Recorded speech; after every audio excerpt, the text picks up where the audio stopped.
সালামু আলাইকুম। Google pixel 4a 5G ফোনের সমস্যা হচ্ছে হঠাৎ করে ডিসপ্লে থেকে লাইট এবং গ্রাফিক্স দুটোই চলে যায়। এটাতে আমরা অন্য আরেকটি ডিসপ্লে লাগিয়ে চেক করে দেখেছি, কিন্তু কোনো কিছুই আসে না। এগুলোতে অ্যামোলেড ডিসপ্লে ইউজ হওয়ার কারণে এগুলোতে যদি লাইট এবং গ্রাফিক্স দুটোর একটাতেও ফল্ট হয়, কিন্তু কোনোটাই দেখা যাবে না। অর্থাৎ লাইটে ফল্ট হলেও কোনো গ্রাফিক্স দেখা যাবে না এবং গ্রাফিক্সে ফল্ট হলেও কোনো লাইট দেখা যাবে না।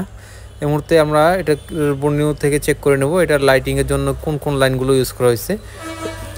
অ্যামোলেড ডিসপ্লে ইউজ করা ফোনগুলোতে এটার যে গ্রাফিক্স সেকশন আছে, অর্থাৎ বর্নিউতে যে ডায়াগ্রাম দেওয়া আছে গ্রাফিক্সের জন্য, ওই লাইনগুলোতে খুবই কম সমস্যা হয়। এটার যে গ্রাফিক্সের জন্য যে ভোল্টেজগুলো আছে এগুলো কিন্তু এটা লাইট এবং গ্রাফিক্স যে কম্বো আইসি আছে ওই আইসি থেকেই দেওয়া হয়েছে। তাই আমরা শুরুতে এটার যে লাইটিংয়ের লাইনগুলো আছে, অর্থাৎ লাইটিং সেকশনের যে লাইনগুলো আছে এখানের সবগুলো লাইনেরই জিআর ভ্যালু মেপে দেখবো সবগুলো ঠিকঠাক আছে কিনা।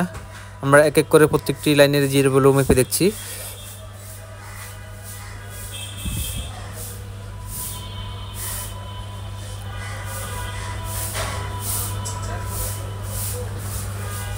আমরা এখনও পর্যন্ত সবগুলো লাইনেরই জিআর ভ্যালু ঠিকঠাক পেয়েছি। এই মুহূর্তে আমরা এটার যে ELBSS লাইনটি আছে, অর্থাৎ গ্রাফিক্সের যে -4.4 ভোল্টেজ লাইনটি আছে, এই লাইনটিতেও কিন্তু জিআর ভ্যালু পাচ্ছি, যেটাতে কোনো জিআর ভ্যালু থাকার কথা ছিল না। এই লাইনটিতে সাধারণত আমরা যখন মিটারকে রিভার্সভাবে ধরি তখন জিআর ভ্যালু দেখাবে, কিন্তু আমরা নর্মালি যেভাবে রেড প্রুফকে গ্রাউন্ডের সাথে এবং ব্ল্যাক প্রুফকে লাইনের সাথে ধরে জিআর ভ্যালু পরিমাপ করি, ওইভাবে মাপলে কিন্তু এটাতে কোনো জিআর ভ্যালু দেখানোর কথা না। এর মধ্যে আমরা দেখে নিচ্ছি এই লাইনটি আসলে কোন জায়গা থেকে আসছে। আমরা দেখলাম যে এটার যে পাওয়ার আইসিটি আছে 7150A, এই লাইন থেকে মূলত এই আইসি থেকে মূলত এই লাইনটি আউটপুট হয়েছে। তাই আমরা সিদ্ধান্ত নিলাম এটা যে পাওয়ার আইসিটি আছে PM7150A, এই আইসিটিকে রিপ্লেস করে দেখবো এই সমস্যাটি সমাধান হয় কিনা।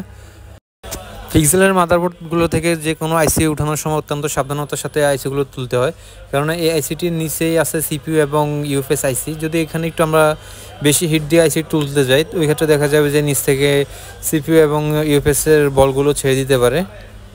আর আমরা যদি এমনিতে নর্মাল অ্যান্ড্রয়েড ফোনগুলোর মতো যে আইসি নিচে থাকা বলগুলো নরম হওয়ার জন্য অপেক্ষা করতে থাকি, তারপরে আইসিটি তুলবো, তাহলে আইসিটি আমাদের আর জীবনও তোলা হবে না। কেননা এখানে যে পেস্টগুলো ইউজ করা হয় এগুলো কখনোই হিটে নরম হয় না।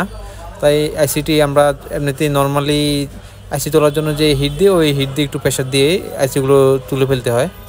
আমরা মাদারবোর্ড থেকে আইসিটি তুলে নিয়েছি। এই মুহূর্তে আমরা মাদারবোর্ডটিকে ভালোভাবে ক্লিন করে নেব।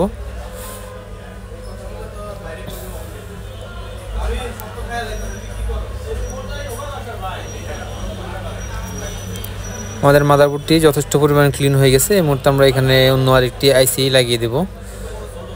এখানে যদি ELBSS যে লাইনটি আছে ওইটিতে জিআর ভ্যালু না দেখিয়ে কোনো কারণে লাইনটি মিসিং দেখাতো বা অন্য কোনো সমস্যা থাকতো, তাহলে আমরা শুরুতেই এটা যে আগের পাওয়ার আইসিটি ছিল ওই আইসিটিকে রিবোলিং করে দেখতাম সমস্যাটি সমাধান হয় কিনা।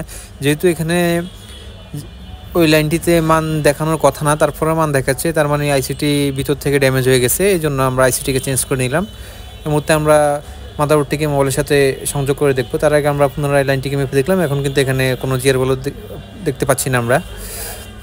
আমরা মাদারবোর্ডটিকে মোবাইলের সাথে সংযোগ দিয়ে দেখবো মোবাইলের মধ্যে যে সমস্যাটি ছিল অর্থাৎ ডিসপ্লেতে কিছু আসছে না, ওটা আসছে কিনা। আলহামদুলিল্লাহ, আমরা দেখতে পাচ্ছি আমাদের মোবাইলের মধ্যে কিন্তু ডিসপ্লে এবং লাইট দুটো চলে আসছে। এই ধরনের ভিডিওগুলো আমরা প্রতিনিয়ত আমাদের পেজের মধ্যে আপলোড করে থাকি। ভিডিওগুলো যদি আপনাদের কাছে ভালো লাগে তাহলে অবশ্যই পেজটিকে ফলো দিয়ে রাখবেন। আসসালামু আলাইকুম সবাইকে।